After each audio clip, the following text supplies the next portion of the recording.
வணக்கம். இன்னைக்கு நம்ம இந்த வீடியோல ஒரு வளையல் பேஸ் வச்சு எப்படி வளையல் ரெடி பண்ணலாம் அப்படிங்கறத இன்னைக்கு பார்ப்போம். இதுதான் வளையல் பேஸ். இதுல ஹோலா இருக்கும். அதுக்குள்ளதான் நம்ம வளையலை ரெடி பண்ணிட்டு நம்ம நூல் வச்சு உள்ள விட்டு எடுக்கிறதுக்கானது தான் இந்த ஹோல். இது மாதிரி இது எல்லாமே டைலரிங் மெட்டீரியல் இருக்கிற கடையில எல்லாமே இது எல்லாமே கிடைக்கும். இந்த திங்ஸ் எல்லாமே இந்த வளையல் பேஸ்ன்னு கேட்டு வாங்கினாலே கொடுப்பாங்க அவங்களே. இது சில்க் த்ரெட். இது ஜுவல் மேக்கிங்கான சில்க் த்ரெட் அப்படின்னு நம்ம கேட்டு வாங்கிக்கணும். நார்மல் சில்க் த்ரெட்டை விட இது இன்னும் கொஞ்சம் ஸ்ட்ராங்காக இருக்கும்.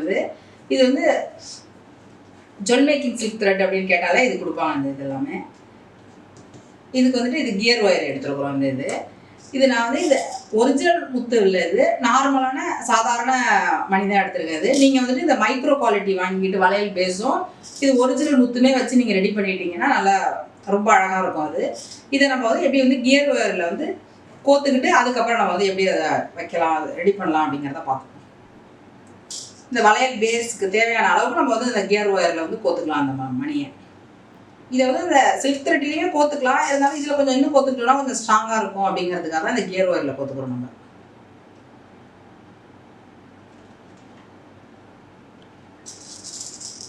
நம்ம இந்த ஜுவல் மேக்கிங் மெட்டீரியல் எல்லாமே வாங்கும்பொழுது மைக்ரோன்ற குவாலிட்டி வாங்கினோன்னா எப்பொழுதுமே லாஸ்ட் வரைக்கும் நம்ம யூஸ் பண்ணி வேணாம் அப்படின்னு விடுற வரைக்குமே நல்லா இருக்கும் அந்த பொருள் எல்லாமே. இதை நம்ம சில்க் த்ரெட்டை வச்சு கோக்குறோம் அப்படின்னா அதை நம்ம ஊசியில் வச்சு கோத்துக்கலாம். இது கியர் ஒயருங்கிறதுனால இதுவே கொஞ்சம் ஷார்ப்பாக இருக்குது அப்படின்றதுனால நம்ம இப்படியே வச்சு டேரெக்டாகவே கோத்துறோம். இந்த மாதிரியான வளையல் எல்லாமே நம்ம போட்டுட்டு கொஞ்சம் வெளியில போயிட்டு வந்ததுக்கு பிறகு அந்த வேர்வெல்லாம் போக ஒரு துணியில வச்சு தொடச்சிட்டு கொஞ்சம் டைம் வெளியில வச்சுட்டு அப்புறம் எடுத்து ஒரு பாக்ஸ்ல வச்சோன்னா அது ரொம்ப நாளைக்கு வீணாகாம அப்படியே நல்லாவே இருக்கும்ன்ற மாதிரி பளிச்சுன்னே இருக்கும்.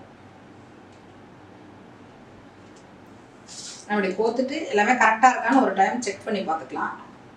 இன்னும் கொஞ்சம் தேவைப்படுதுன்னா அதுக்கு தகுந்த மாதிரி இன்னும் கொஞ்சம் கோத்துக்கலாம்.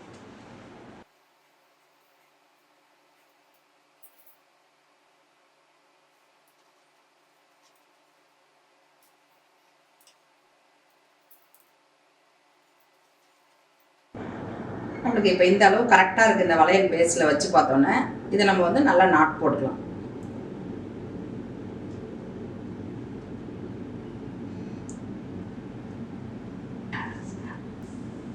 இது நல்லா ஒரு 4-5 முறை தாண்டி நல்லா நாட் போட்டோம்னா நல்லா டைட்டாக இருக்கும். இது ஒரு டைம் நம்ம கொஞ்சம் ஸ்ட்ராங்காக இழுத்து இதை போட்டுக்கலாம். நாட்டை போட்டுட்டு இதை நம்ம இப்போ கட்டை வச்சு இதை இப்படி கட் பண்ணிக்கலாம். கட் பண்ணிவிட்டு இந்த வளையல் பேஸில் இது மாதிரி வச்சு பொருத்திக்கிட்டு நம்ம இப்போ வளையல் பேஸில் பொருத்திட்டோம்.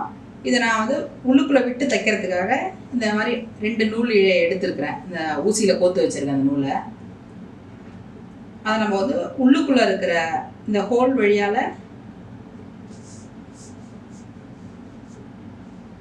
இப்படி விட்டு விட்டு விட்டு மேலே அந்த பக்கம் வரும்போது அதே ஹோல்லே திருப்பி வர்ற மாதிரி நம்ம முடிச்சுக்கலாம். அப்போ தான் நல்லா டைட்டாக இருக்கும் அந்த வளையல்.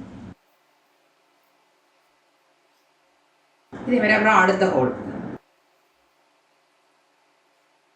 ஒரு ஹோல்லையும் விட்டு விட்டு மேல் பக்கமாக விட்டு நம்ம அப்படி உள் பக்கமாக எடுத்துக்கலாம்.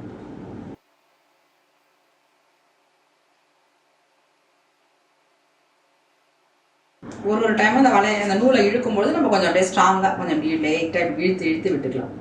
கொஞ்சம் இந்த நூல் கொஞ்சம் நம்ம ஜாஸ்தியாகவே எடுத்துக்கிட்டோம்னா ஃபுல் அந்த வளையல் ரிங் முழுக்க முடிச்சிடலாம். நம்ம அப்பப்போ ஒரு இடத்துலையும் நம்ம நாட் போட்டு முடிக்கிறத விட இது மாதிரி ஒரே இதுவாக கொஞ்சம் நீளமான நூல் எடுத்துட்டோம்னா கொஞ்சம் வசதியாக இருக்கும். ஆனால் கொஞ்சம் கோக்கிறது கஷ்டமாக இருந்தால் கூட நம்மளுக்கு அது ஃபினிஷிங் நல்லா நீட்டாக அழகாக இருக்குங்கிறதுக்காக இது மாதிரி எடுத்துருக்கேன். கொஞ்சம் நிறையா நூலாக ஒரு டைம் இப்படி கீழே இந்த ஹோலில் போயிட்டு இப்படி மேலே அதுக்கப்புறம் அதே ஹோல் அந்த மணியோட இந்த சைட்லேருந்து வரும்போது இப்படி இதே மாதிரி வந்துடும். மணிக்கு இந்த பக்கமாக வருது, அதுக்கப்புறம் மணியோட இந்த பக்கமாக இந்த சைடில் விட்டுட்டு இந்த சைடால் இப்படி எடுக்கிறோம்.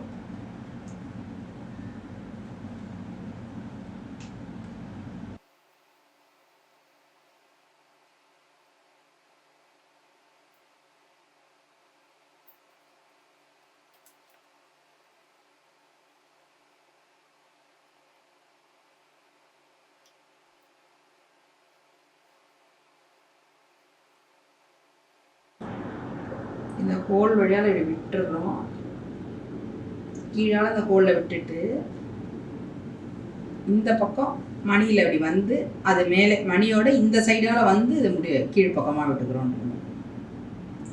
அதான் அது வந்து 2 மணிக்கும் நடுப்புற இருக்கிற அந்த கியர் ஒயரில் வந்து இது அப்படியே கொஞ்சம் ஸ்ட்ராங்காக பிடிச்சிக்குது அப்படிங்கிறதுக்காக நம்ம அப்படி பிடிச்சிக்கும் போது இன்னும் நல்ல வளையல் வந்து பார்க்கும் போது நல்லா ஃபினிஷிங் இன்னும் நல்லா நீட்டாக அழகாக இருக்கும் அப்படிங்கிறதுக்காக தான் இந்த மணி போட்டு நம்ம வந்து நூல் போட்டு இப்போ தைக்கிறோம்.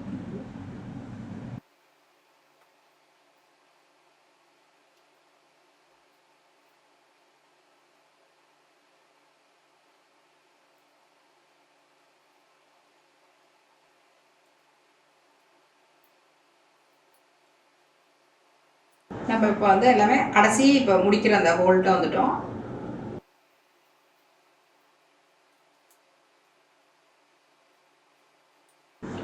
இதை வந்து நம்ம முடிக்கும் பொழுதும்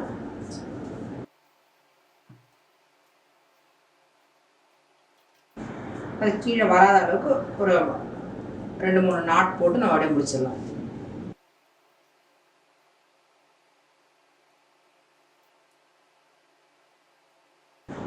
இந்த இடத்த நம்ம நல்லா வந்து டைட்டாக அப்படி இது பண்ணிட்டு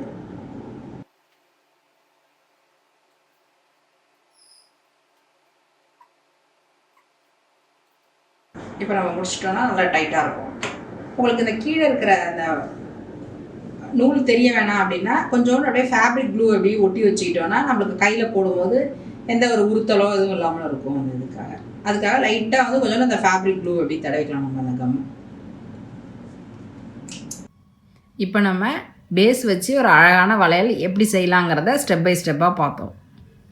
இவ்வளோ நேரம் இந்த வீடியோவை பார்த்ததுக்கு ரொம்ப நன்றி. நம்ம வீக்லி அப்லோட் பண்ணுற வீடியோஸ் நோட்டிஃபிகேஷன் வரணுன்னா நம்ம சேனலை நீங்கள் சப்ஸ்கிரைப் பண்ணிங்க. ஏதாவது டவுட் இருந்ததுன்னா எப்பொழுதும் போல் கமெண்ட் பாக்ஸில் தெரிவிங்க. அடுத்தடுத்த வீடியோவில் நான் கிளியர் பண்ணுறேன். Thank you so much.